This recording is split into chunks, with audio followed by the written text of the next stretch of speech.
इतिहास के सबसे अमीर शख्स की बात की जाए तो सिर्फ एक ही शख्स का नाम लिया जाता है और वो है मंसा मूसा। ये 14वीं सदी में अफ्रीका का राजा हुआ करता था। वो दुनिया भर में नमक और सोने का कारोबार करता था। उसकी दौलत के आगे एलोन मस्क और बिल गेट्स जैसे लोग भी कुछ नहीं थे। मूसा की कुल संपत्ति एलोन मस्क की नेटवर्थ से दोगुने से भी ज्यादा थी।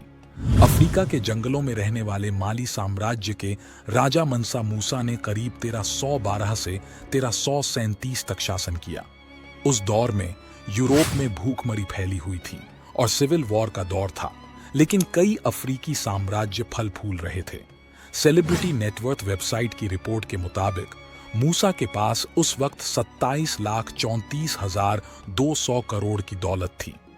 मूसा जब सत्ता में था तब उसने बहुत तेजी से अपना साम्राज्य बढ़ाया और इसे 2000 मील तक फैला लिया था।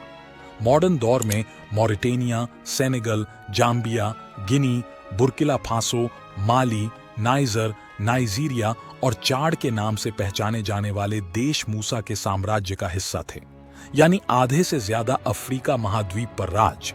जिस वक्त मूसा अफ्रीका पर राज कर रहा था उस वक्त उसके पास करीब 2 लाख सैनिक थे, जिसमें से 40,000 तो सिर्फ निशानेबाज ही थे।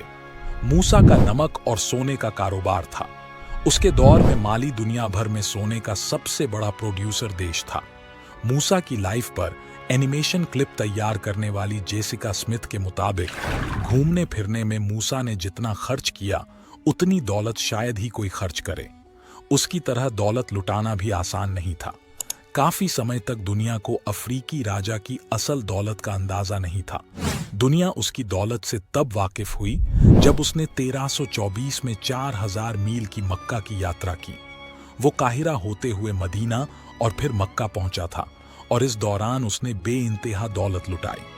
इस सफर में उसके साथ 10,000 सैनिक, नागरिक और गुलाम, सैकड़ों ऊंट घोड़े और बड़ी मात्रा में सोने की मोहरें और ईंटें थीं।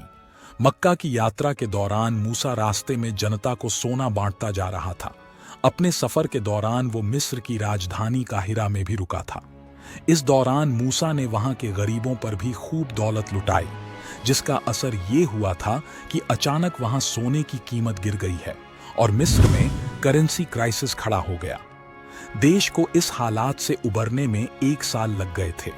स्मिथ के मुताबिक मूसा ने करीब 25 साल तक शासन किया और 1332 में उसकी मौत हो गई।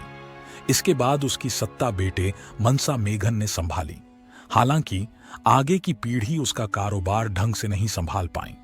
माना जाता है कि लंबे सिविल वॉर और विदेशी हमलों के चलते उसका कारोबार तबाह हो गया और दौलत लुटती चली गई।